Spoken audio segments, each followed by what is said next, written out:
Chào bạn, có một hội viên đặc biệt gửi email cho mình và nêu ra 3 câu hỏi, chủ yếu là liên quan đến ngôn ngữ và tư duy. Một là lý thuyết của Noam Chomsky về ngữ pháp phổ quát, hai là các tài tử san hô trong tiếng Việt có rào cản tư duy không, ba là Large Language Model của ChatGPT hiện nay có thích hợp với loại tư duy nào. Mình thấy đối với nhiều người, ba câu hỏi này không có liên quan hiển nhiên, cũng không nhất định có liên quan. Vì muốn trả lời ba câu hỏi này trong một video có nội dung nhất quán, mình phải đặc biệt đưa ra một mạch lạc để bao gồm chúng, đồng thời bàn luận về một chủ đề mà có thể thu hút nhiều người quan tâm hơn. Có lẽ nội dung tiếp theo không thể thỏa mãn hội viên đó. Như vậy, xin thông cảm. Dù sao, nội dung của video hôm nay vẫn là về ngôn ngữ và tư duy. Tiếp theo mình muốn mời các bạn cùng với mình suy nghĩ hai vấn đề.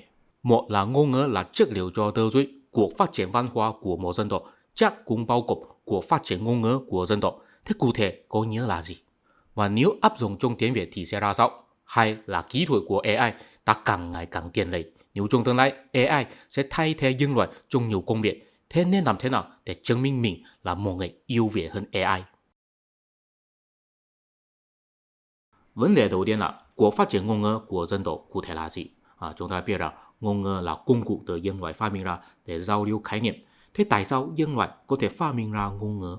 Ở đây chúng ta phải nhắc tới lý thuyết của Noam Chomsky. Sở dĩ Chomsky được người ta công nhận là nhà nghiên cứu ngôn ngữ vĩ đại là vì trước khi ông ấy, người ta thấy ngôn ngữ là quy ước được hình thành trong xã hội nhân loại và ngữ pháp của các ngôn ngữ cũng không giống nhau lắm. Nói chung, ngôn ngữ là cái dân tộc thôi. Nhưng mà Chomsky thì không thấy vậy. Ông ấy thấy rằng ngữ pháp của ngôn ngữ là nội tại trong trí não của nhân loại. Ở đây là chỉ logic của ngữ pháp, không phải là hình thức của ngữ pháp. Khi người ta dạy đứa trẻ nắm bắt ngôn ngữ, thật ra nói chuẩn hơn là dạy đứa trẻ phát ra âm thanh và kết tạo câu nói. Nhưng ngữ pháp hay logic của ngôn ngữ là không cần dạy, tại vì đó là nội tại trong trí não của đứa trẻ rồi. Giống như mẹ rái cá, chỉ là dạy con rái cá, chảo nước, không cần dạy nồi nước. Tại vì kỹ năng nổi nước là nội tại trong trí não của rái cá. Có 3 hiện tượng có thể chứng minh rằng ngữ pháp là nội tại trong trí não của đứa trẻ. Một, quá trình biết nói chuyện của mỗi đứa trẻ đều là giống nhau. Đầu tiên là nói lẩm bẩm, sau đó nói ra một chữ, hai chữ, ba chữ, cuối cùng tạo câu nói. Thứ hai, trước khi đứa trẻ biết tạo câu nói, họ đã có thể nghe hiểu câu nói của người lớn rồi. Thứ ba, người lớn không cần đặc biệt giải thích quy tắc ngữ pháp cho đứa trẻ cũng sẽ tự nhiên tạo câu nói phù hợp với ngữ pháp. Ví dụ khi chúng ta học cấp 1, chúng ta mới học quy tắc ngữ pháp, chúng ta phải học có động từ, tính từ, đại từ, trạng từ, phải học có câu trần thuật hay câu hỏi đối với một đứa trẻ 4 tuổi khi hỏi nó không biết danh từ và tính từ là gì không? Nó tất nhiên không biết tại vì chưa học, nhưng trong đầu óc của nó đã có thể phân biệt khái niệm danh từ và tính từ rồi. Ví dụ chỉ một cái ghế báo cho nó rằng cái này là cái ghế, không rất ghế. Mà dù nó không biết câu nói ở trên là sai quy tắc ngữ pháp, nhưng nó cũng sẽ tự đồng ý rằng người lớn nói cung rất ghế, chớ ghế có thể là một từ ngữ hình dung cung nghệ. Thế cung có điều gì là giống như ghế? Chúng ta không cần đặc biệt giải đứa trẻ rằng trong ngôn ngữ có sự phân biệt về danh từ và tính từ. Đứa trẻ sinh ra cũng sẽ biết có sự phân biệt này. Đó là vì sao đứa trẻ có thể dần dần nghe hiểu người lớn nói chuyện. Tại vì nó sẽ tự nhiên phân biệt từ ngữ nào là chỉ sự việc, từ ngữ nào là chỉ hành động, hay nhân vật, hay hình dung sự việc, hay đưa ra câu hỏi, thậm chí cảm thán. Những khái niệm ngữ pháp là nội tại trong trí não, dù đứa trẻ không biết những khái niệm là biểu đạt bằng từ ngữ nào. Quy tắc ngữ pháp của các ngôn ngữ chắc chắn rất khác biệt, nhưng mỗi ngôn ngữ đều sẽ bao gồm yếu tố ngữ pháp giống nhau. Ví dụ tiếng Anh có past tense, present tense và future tense. Dù cả tiếng Việt và tiếng Trung đều không có ngữ pháp như vậy, nhưng cũng có từ ngữ để biểu đạt thời gian trong ngữ pháp. Ví dụ có nói đã làm, đang làm và sẽ làm. Có thể nói rằng hình thức ngữ pháp của mỗi ngôn ngữ đều có khác biệt, nhưng mỗi ngôn ngữ đều có ngữ pháp, đều có bao gồm yếu tố ngữ pháp giống nhau. Ngữ pháp là nội tại trong trí não nhân loại. Đó là vì sao Chomsky nói ngữ pháp là phổ quát. Vì vậy, nếu lấy sự khác biệt ngữ pháp để so sánh trình độ phát triển của các ngôn ngữ thì đó là vô nghĩa. Ví dụ không thể nói ngữ pháp của tiếng Anh là phức tạp hơn, cho nên ngôn ngữ của tiếng Anh là phát triển hơn. Không thể nói vậy. Chỉ có thể nói rằng hình thức ngữ pháp của tiếng Anh là phức tạp hơn thôi. Đó không thể giải thích tiếng Anh là phát triển hơn hay không. Chúng ta phải chuyển sang mặt khác. Thưa quý vị, ngữ pháp là quy tắc suy nghĩ của nhân loại.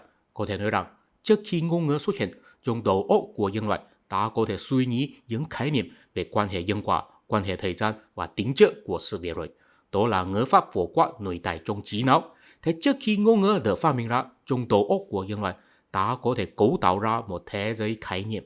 Và sau khi ngôn ngữ được phát minh ra, người ta có thể nói chuyện, trao đổi ý tưởng. Sau khi hệ chữ viết được phát minh ra, người ta có thể ghi chép khái niệm, vì vậy hình thành một thế giới khái niệm xuyên cá nhân.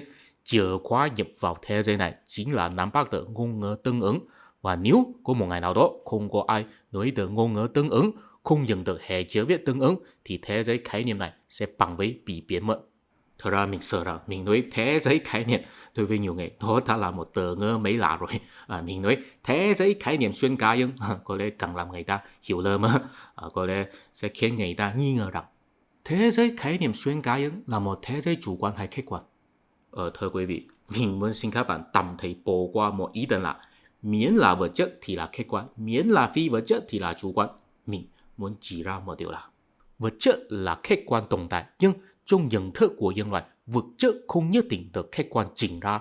Ở đây xin để mình đưa ra một lý thuyết là chúng ta mỗi người đều đang tổng thể sinh sống trong 3 thế giới: thế giới vật chất, thế giới khái niệm và thế giới nội tâm. Thế giới vật chất là thế giới mà chúng ta sinh sống trên thực tế. Chúng ta là sử dụng giác quan để cảm nhận thế giới này, ví dụ coi, nghe, sờ, ngửi, nghe, nếm. Ngoài ra, mỗi người cũng có một thế giới khái niệm. Nội dung của thế giới này là phi vật chất. Nhưng thế giới khái niệm không phải là chỉ có thể chủ quan mà không thể khách quan. Tại vì nhân loại có thể sử dụng ngôn ngữ để trình bày khái niệm, sau đó chia sẻ và giao lưu với người ta. Chúng ta có thể phát hiện có một số khái niệm trong đầu óc của mỗi người đều sẽ được chỉnh ra y chang, cho nên có thể nói là hoàn toàn khách quan. Có một số thì không y chang, nhưng cũng có thể nói là tương đối khách quan. Có một số khái niệm là hoàn toàn độc lập với kinh nghiệm của thế giới vật chất. Theo thuật ngữ triết học, đó là khái niệm tiên nghiệm a priori, ví dụ logic, toán học hay hình học. Ví dụ mỗi người đều sẽ thấy 1 cộng 1 bằng 2. Nếu không thấy vậy thì là không biết khái niệm cùng là gì. Khái niệm như vậy là được chỉnh ra y chang cho mỗi người, hoàn toàn khách quan. Cũng có một số khái niệm là không thể độc lập với kinh nghiệm của thế giới vật chất. Theo thuật ngữ triết học, đó là khái niệm hậu nghiệm a posteriori. Ví dụ hỏi xinh đẹp là gì, đó phải tương ứng với đối tượng trong thế giới vật chất. Mỗi người đều có tiêu chuẩn và cảm nhận riêng, nhưng cũng không phải hoàn toàn không có tiêu chuẩn nhất định. Khái niệm như vậy là được chỉnh ra không y chang cho mỗi người, chỉ là tương đối khách quan thôi. Thật ra trong nhận thức của nhân loại, nội dung trong thế giới vật chất cũng không nhất định được chỉnh ra y chang cho mỗi người. Ví dụ có một đồ ăn có gia vị ớt, tôi ăn không thấy rất cay, bạn ăn thì thấy rất cay. Thế trên khách quan đó là cay hay không cay? Đừng lo, nhân loại có chế định một độ cay của ớt có thể tính lần độ cay. Vì có tính lần cho nên có được khách quan chỉnh ra cho mỗi ngày. Nhưng trên thế giới vật chất có nhiều thứ là chưa được nhân loại tính lần. Ví dụ có một cô gái tôi thấy rất xinh đẹp, còn bạn thấy vừa vừa thôi. Thế cô gái đó là xinh đẹp hay không? Nhân loại chưa chế định ra độ xinh đẹp tiêu chuẩn, cho nên một ngày là xinh đẹp hay không được khách quan chỉnh ra cho mỗi ngày, cũng là tương đối khách quan thôi. Thế giới vật chất được trực tiếp chỉnh ra cho giác quan của con người. Thế giới khái niệm thì phải thông qua ngôn ngữ chỉnh ra cho tư duy của con người. Đều có điều khách quan và điều chủ quan, không chỉ là vậy. Cũng có một số thứ là không được trình bày bằng ngôn ngữ, đó là nội dung của thế giới nội tâm. Thế đó là hoàn toàn chủ quan hay không? Mỗi người đều có một thế giới nội tâm của riêng mình có cảm nhận như thế nào trong thế giới nội tâm, tự nhiên rất khó có thể truyền đạt bằng ngôn ngữ cho người ta biết. Ví dụ mình rất buồn, báo cho người ta rằng mình rất buồn, người ta biết khái niệm buồn là gì, nhưng mình là buồn như thế nào, vì sao buồn, có buồn đến mức nào, đó thì rất khó có thể truyền đạt bằng ngôn ngữ, đó là một cảm xúc riêng tư. Thế nội dung trong thế giới nội tâm chắc là chủ quan rồi, nhưng mà chúng ta luôn luôn nghe thấy người ta nói rằng tôi có cảm nhận được nỗi buồn y chang như bạn. Thế câu này là chủ quan hay khách quan? Chúng ta có thể phát hiện trong nhiều trường hợp người ta sẽ cảm nhận rằng nội tâm của mình có liên kết với người ta, đặc biệt là khi tập trung làm một chuyện giống nhau cùng với người ta. Ví dụ chiến đấu trên chiến trường, cầu nguyện trong thánh lễ, hát múa trong lễ hội, thậm chí tham gia concert cũng có thể. Trong những trường hợp ở trên, con người có thể cảm nhận được một cái đó là vượt qua hơn mình, cũng tin rằng người ta cũng đồng thời cảm nhận được đó cùng với mình. Trong trường hợp như vậy, người ta thường nói tôi có cảm giác nội tâm của mình có liên kết với nội tâm của người ta. Nếu chúng ta không phủ định rằng cảm giác như vậy đơn thuần là một ảo tưởng, thì chúng ta cũng nên chấp nhận rằng người ta có thể cảm nhận được một số thứ giống nhau trong thế giới nội tâm. Đó không phải là vật chất, cũng không phải là khái niệm rõ ràng mà là cảm xúc tinh thần mà có thể xúc động linh hồn của mỗi người. Tuy không thể nói đó là hoàn toàn khách quan, nhưng có thể nói là tương đối khách quan, giống như việc đánh giá sự xinh đẹp trong thế giới vật chất và việc định nghĩa khái niệm xinh đẹp trong thế giới khái niệm. Chúng ta mỗi người đều đang sinh sống trong thế giới vật chất, thế giới khái niệm và thế giới nội tâm. Đối với cá nhân không cần đặc biệt phân biệt ba thế giới này. Nhưng bây giờ vì chúng ta muốn hỏi rằng cuộc phát triển ngôn ngữ của một dân tộc cụ thể là gì, thì chúng ta phải đặc biệt phân biệt ba thế giới này. Tại vì ngôn ngữ có thể liên kết ba thế giới này của mỗi người. Theo ý kiến cá nhân mình, một ngôn ngữ càng phát triển thì có nghĩa là càng có thể làm ba thế giới này của người ta phong phú hơn. Thưa quý vị, trong email mà hội viên copy mình đó có nêu ra một vấn đề là các đại từ xưng hô trong tiếng Việt có rào cản tư duy không? Khi sử dụng tiếng Việt, chúng ta phải luôn luôn thay đổi đại từ xưng hô, đó là một hình thức ngữ pháp. Trong ngôn ngữ khác, tuy không có hình thức ngữ pháp này, cũng sẽ có khái niệm nhận ra ai là hậu bối, ai là tiền bối. Ví dụ trong tiếng Anh có thể nói thêm sir hay madam, trong tiếng Trung thì là nói nín. Khi một người ta làm quen với một hình thức ngữ pháp rồi, tất nhiên rất khó làm quen với một hình thức ngữ pháp khác. Đối với một người nước ngoài như mình, đại từ xưng hô chắc là phiền phức, nhưng đối với người Việt thì chắc sẽ không phải. Hình thức ngữ pháp sẽ không ảnh hưởng tư duy nhiều lắm, tại vì mỗi ngôn ngữ đều bao gồm yếu tố ngữ pháp giống nhau, nhưng mà mức độ phong phú của khái niệm thì sẽ ảnh hưởng. Các bạn có biết không, trong ngôn ngữ của người Eskimo có 50 từ ngữ chuyên môn hình dung tuyết và băng đá. Trong ngôn ngữ của người Kazakh có 358 từ ngữ chuyên môn hình dung màu sắc của con người. Đó cũng là dễ hiểu, tại vì người Eskimo là sinh sống trong vùng tuyết. Trong cuộc sống, họ phải đối mặt nhiều khó khăn liên quan đến tuyết và băng đá. Vì vậy, trong tư duy của họ phải có khái niệm đầy đủ là liên quan đến tuyết và băng đá, làm họ có thể suy nghĩ tinh tế hơn để đối mặt với những khó khăn liên quan đến tuyết và băng đá. Người Kazakh cũng vậy, trong cuộc sống họ có tận dụng công nghệ rất nhiều, vì vậy trong tư duy của họ cũng phải có khái niệm đầy đủ là liên quan đến công nghệ, làm họ có thể suy nghĩ tinh tế hơn để tận dụng công nghệ. Ở đây chúng ta có thể thấy rằng thế giới vật chất sẽ thúc đẩy người ta tạo từ ngữ, làm thế giới khái niệm phong phú hơn. Tuy nhiên, dù chúng ta không cần tạo từ ngữ như người Eskimo và người Kazakh, khi chúng ta nhìn thấy những công nghệ và tuyết, chúng ta cũng biết chúng có gì khác biệt, chỉ là không có từ ngữ để miêu tả thôi. Và sau khi có từ ngữ rồi thì chúng ta không cần trực tiếp nhìn thấy, cũng có thể tự từng trong đầu óc. Thế giới nội tâm cũng sẽ thúc đẩy người ta tạo từ ngữ. Ví dụ trong ngôn ngữ của người Do Thái có nhiều từ ngữ là liên quan đến thượng đế, trong tiếng Trung có nhiều từ ngữ là liên quan đến đạo đức. Tuy nhiên, việc làm ngôn ngữ phong phú hơn cũng không hẳn là việc tạo từ ngữ. Việc tạo câu nói, sáng tạo tác phẩm văn nghệ cũng sẽ làm ngôn ngữ phong phú hơn, nhưng mà việc tạo từ ngữ vẫn là cơ bản nhất, tại vì nó có thể trực tiếp ghi chép một khái niệm, sau đó truyền bá cho người ta biết. Ở đây, chúng ta có thể trực tiếp nói rằng điều cơ bản nhất của cuộc phát triển ngôn ngữ là tạo từ ngữ. Tuy nhiên, bản thân việc tạo từ ngữ không phải là mục đích. Mục đích của cuộc phát triển ngôn ngữ là nâng cao và rộng rãi nhận thức của chúng ta về thế giới vật chất, khái niệm và nội tâm. Mỗi khi nhân loại có phát hiện hay phát minh ra sự việc mới trong thế giới vật chất, đều sẽ tạo từ ngữ mới để đặt tên. Ví dụ ngày xưa không có từ ngữ điện thoại di động, tại vì nó chưa được phát minh ra. Không chỉ là thế giới vật chất sẽ xuất hiện cái mới, có nhiều nhà tư tưởng có thể nghĩ ra nhiều khái niệm mới, có nhiều nhà văn có thể diễn tả ra nhiều cảm xúc và tưởng tượng mà chưa bao giờ được viết ra một cái rõ ràng. Thế tổng thể lại có thể xúc động nhiều người, đó đều sẽ tạo từ ngữ mới. Tuy nhiên, đôi khi cũng có một số từ ngữ vì không có sự việc tương ứng trong thế giới vật chất, khái niệm và nội tâm, cho nên bị người ta lãng quên. Ví dụ một số công cụ của người cổ xưa, những lễ phép cung đình hay những tình cảm tôn kính thần linh, bây giờ có nhiều từ ngữ tương ứng của chúng ta không có người sử dụng trong đối thoại bình thường nữa. Đó là vì sao bây giờ chúng ta đọc cổ thư phải tra từ điển, thậm chí phải phiên dịch thành ngôn ngữ hiện đại. Dù sao, bây giờ chúng ta có thể nói một cái rõ ràng dứt khoát. Cuộc phát triển ngôn ngữ cụ thể là tạo từ ngữ mới để chúng ta có thể tiện hơn nhận ra và suy nghĩ những sự việc trong thế giới vật chất, khái niệm và nội tâm. Và đó cũng có liên quan đến một vấn đề khác, đó là thực tháp của AI. Có lẽ có ngày có lo rằng trong tương lai AI sẽ thay thế nhiều công việc của nhân loại. Thế bây giờ phải tìm hiểu tại sao AI rất ghê gớm. Mình không phải là chuyên gia trong lĩnh vực AI. Theo tài liệu mà mình tìm thấy, việc học tập của AI chủ yếu là dựa trên hai nguyên lý. Đầu tiên là perceptron, đó là một đơn vị nhận thức của AI. Người ta đổ vào dữ liệu trong đó để nó dần dần học tập để nhận ra khuôn mẫu pattern của dữ liệu. Ví dụ nếu muốn huấn luyện nó hiểu biết pattern của số 8, khi bắt đầu huấn luyện viên đầu vào một bức tranh số 8 và nó sẽ thiết lập tham số về pattern của số 8. Sau đó đầu vào nhiều số chữ viết tay trong nó từng cái phán đoán cái nào là giống như số 8 và liệt kê ra cái nào là giống như, cái nào là không giống như. Huấn luyện viên có thể tự chế định có mấy tầng lớp, sau đó xem xét kết quả phán đoán của nó, lấy được tham số của sự khác biệt, tức là nó là dựa trên tham số như thế nào để phán đoán cái nào là giống như số 8, cái nào là không. Thế huấn luyện viên có thể điều chỉnh tham số để huấn luyện nó có thể phán đoán chính xác hơn trong lần sau, dần dần lấy được tham số chuẩn nhất. Đó là cách huấn luyện đầu tiên của AI. Trong AI có nhiều perceptron, giống như tế bào thần kinh của đầu óc nhân loại.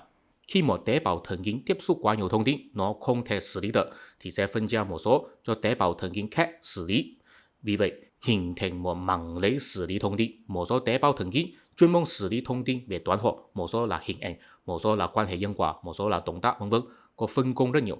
Perceptron của AI cũng vậy, chỉ là tế bào thần kinh của nhân loại có hạn, còn perceptron của AI thì không, có thể tăng thêm vô hạn, cho nên nó có thể xử lý thông tin nhiều hơn con người. Cũng có cách huấn luyện thứ hai, đó là word to vector. Mình không biết nên phiên dịch như thế nào. Nói đơn giản là huấn luyện AI ghép đôi thông tin, tìm ra quan hệ liên quan của thông tin. Ví dụ đầu vào nhiều bài văn là review quán ăn trong AI, để AI tìm ra chữ nào là ở bên cạnh của chữ nào trong tài liệu tiếng Anh. Is of have hay những chữ xuất hiện quá nhiều sẽ bị xóa bỏ trước khi đầu vào. Sau đó AI ghép đôi, ví dụ ở bên cạnh chữ thích luôn luôn xuất hiện chữ bánh, còn ở bên cạnh chữ bánh luôn luôn xuất hiện chữ mì. Vì vậy AI tìm ra một pattern, đó là thích bánh mì.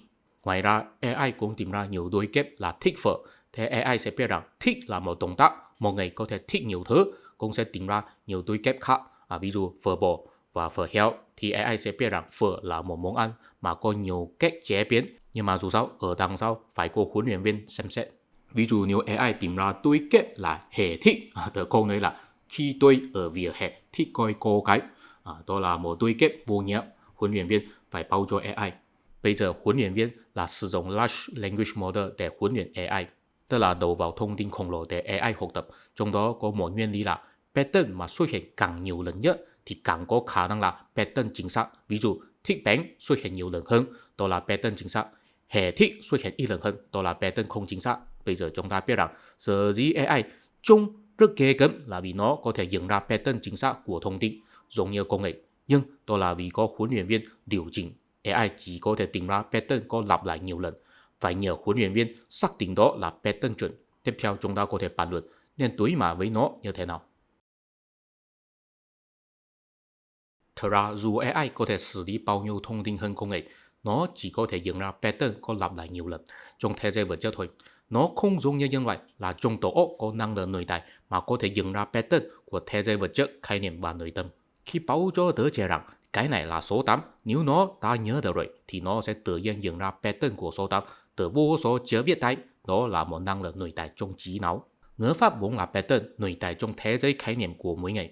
Vì nhân loại phát minh ra ngôn ngữ cho nên có thể biểu hiện ra trên thế giới vật chất, tức là viết ra bài văn, sau đó đầu vào trong AI để AI học tập, nhận ra những pattern ngữ pháp. Trong đó, huấn luyện viên phải cung cấp vở mẫu đủ nhiều để AI nhận ra một pattern có lặp lại nhiều lần, mới có thể xác định tham số của pattern đó. Vì vậy, chúng ta có thể suy đoán rằng AI không thể nhận ra được hai loại pattern. Một là pattern mà không thể chuyển hóa thành vật mẫu vật chất để đầu vào AI. Đó là những cái mà nhân loại không thể biểu đạt được bằng ngôn ngữ mà chỉ có thể cảm nhận được trong thế giới khái niệm và nội tâm. Ví dụ một ngày quyết tâm đi tu suốt đời không kết hôn, trong nội tâm của ngày đó chắc có giác ngộ, nhưng thông thường ít ngày có thể giải thích chi tiết tại sao mình có giác ngộ, cho nên pattern giác ngộ của con người không được ghi chép bằng ngôn ngữ. Trong thế giới vật chất không có thông tin đầy đủ được đầu vào AI để huấn luyện nó nhận ra pattern sự giác ngộ của nhân loại. Nhưng mà đối với một số đại sư tôn giáo, họ có thể khiến tín đồ có giác ngộ và muốn đi tu thì họ chắc có nắm bắt được pattern của sự giác ngộ. Hay là pattern mà không có lặp lại đủ nhiều lần, AI không đủ vượt mẫu để tóm lại là một pattern chính xác. Ví dụ khi Michael Jackson vừa mới xuất hiện, không có ai có nhảy múa như ông. Nếu có, cũng ít người biết đấy. Pattern nhảy múa của Michael Jackson quá độc đáo. Nếu khi đó hỏi AI rằng xin sáng tạo ra một điều nhảy múa có phong cách Michael Jackson, AI chắc sẽ đưa ra một điều nhảy múa là trực tiếp sau chép Michael Jackson. Tại vì AI chỉ tìm được pattern nhảy múa của Michael Jackson trên nhảy múa của Michael Jackson. AI không đủ nhiều vượt mẫu để tóm lại một pattern của phong cách nhảy múa của Michael Jackson, cho nên chỉ có thể sao chép thôi. Nhưng đối với những giáo viên nhảy múa, họ không cần sao chép cũng có thể sáng tạo ra điều nhảy múa có phong cách tương tự, họ có thể tự động tưởng tượng ra vô số pattern nhảy múa trong đầu óc. Nói đơn giản là AI chỉ biết tóm lại thông tin của thế giới vật chất, không có sức tưởng tượng và sức cảm nhận của nhân loại trong thế giới khái niệm và thế giới nội tâm. Cho nên trong tương lai, những công việc mà phải có sức tưởng tượng rất nhiều và sức cảm nhận rất mạnh sẽ không bị AI thay thế. Nhưng mà dù sao, AI thực sự có ghi chép quá nhiều pattern mà vượt qua đầu óc của con người. Cho nên mình thấy nếu mọi người phải hiệu quả tận dụng AI thì cũng phải có tiếp xúc nhiều môn kiến thức. Đối bản thân mình không biết nhiều trong một môn kiến thức đó, nhưng có biết hỏi câu hỏi để AI tìm ra pattern thì đã đủ rồi. Thưa quý vị, trong email của hội viên đó có hy vọng mình có thể bàn luận về tiếng Việt. Nhưng mà tiếng mẹ đẻ của mình không phải là tiếng Việt. Mình thấy mình không có tư cách bàn luận về cuộc phát triển của tiếng Việt. Nhưng mà mình cũng không muốn làm hội viên đó thất vọng. Cho nên xin để mình bàn luận một cách gián tiếp. Đó là nếu mình có một con được sinh ra ở Việt Nam và cũng sẽ trưởng thành ở Việt Nam, cá nhân mình muốn giáo dục nó như thế nào trên mạng ngôn ngữ. Xin các bạn thấy nội dung sau đây chỉ là chia sẻ cá nhân mình thôi, kết hợp hai vấn đề trước đây, tức là cuộc phát triển ngôn ngữ là như thế nào và phải đối mặt sự nổi lên của AI như thế nào.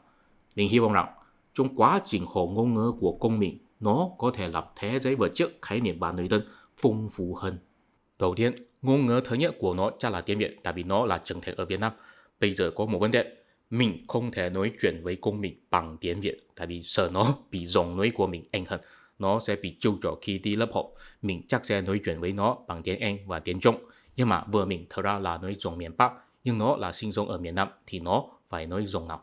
Mình hy vọng rằng từ khi còn nhỏ nó đã biết được mô phỏng giọng nói của cả miền Nam và miền Bắc. Thậm chí sau khi lớn lên, có bồi dưỡng ra một năng lực là biết mô phỏng giọng nói của các địa phương.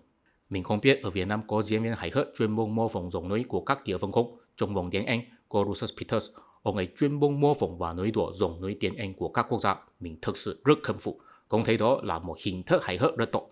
Nếu con mình có nắm bắt được năng lực này, có lẽ trong tương lai có thể gia nhập Sài Gòn Điếu, trở thành diễn viên hài hước. Đó cũng có thể làm nó được người ta tôn trọng nhiều hơn. Tuy nó có huyết thống người nước ngoài, có lẽ sẽ bị người chỉ mắng là kẻ tạp chủng. Nhưng mà nếu nó có nói được nhiều giọng nói, chắc sẽ thể hiện rằng nó có hiểu biết Việt Nam nhiều hơn người Việt Nam có huyết thống thuần chủng.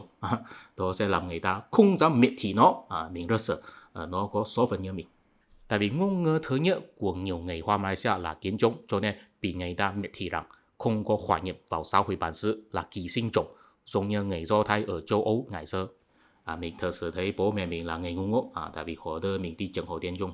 Nếu họ đưa mình đi trường học Mã Lai, bây giờ mình lấy vợ Mã Lai, cùng mình có thể nói được cả tiếng Trung và tiếng Mã Lai, chắc chắn có một tương lai tốt đẹp vì có huyết thống của hai bên đi tham gia cuộc bầu cử, có thể thu hút phiếu bầu của hai bên, có thể trở thành người thượng lưu.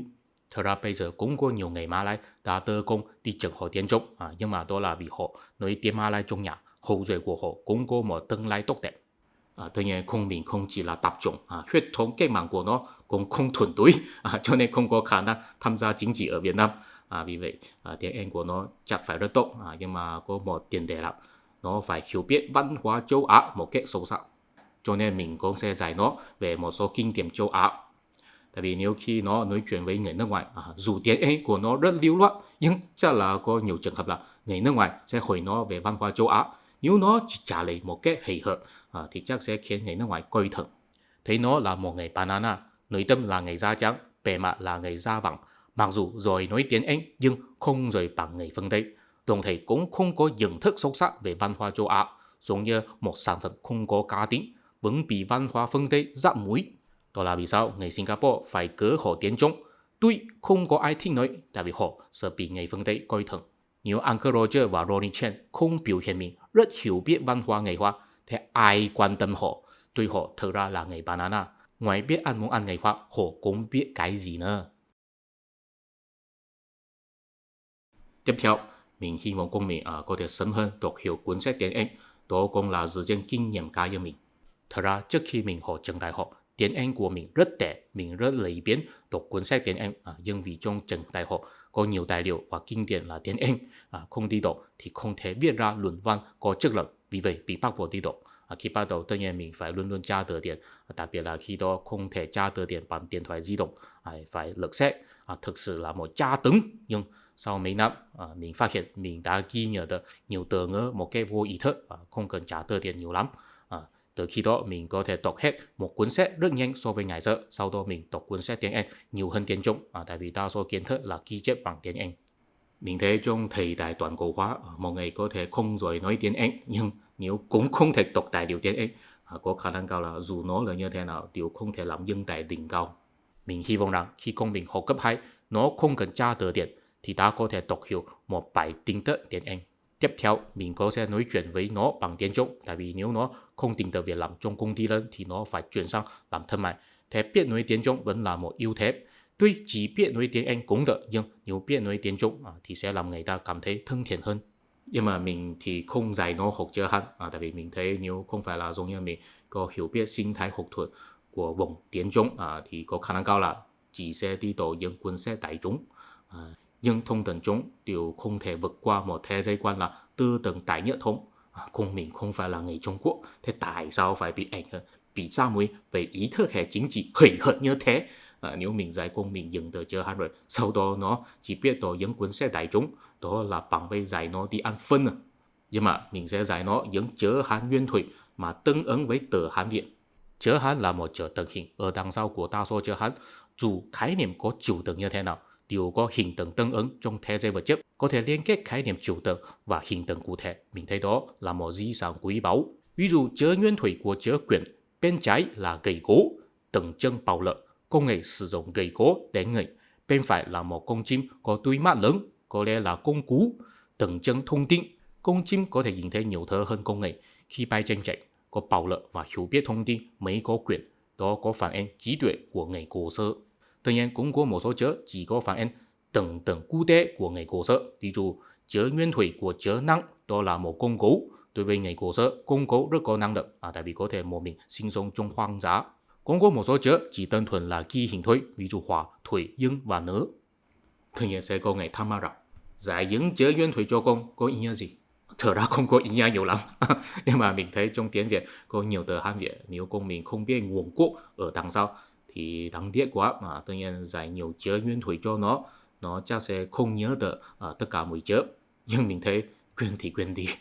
Chữ mà nó có thể nhớ được chắc là vì có để lại ấn tượng sâu sắc, nó cảm nhận được có đạo lý. Chữ mà nó quên mất thì chắc là vì nó không thấy có nhiều đạo lý, đó là một quá trình đào thải tự nhiên. Bây giờ xin để mình tóm lại.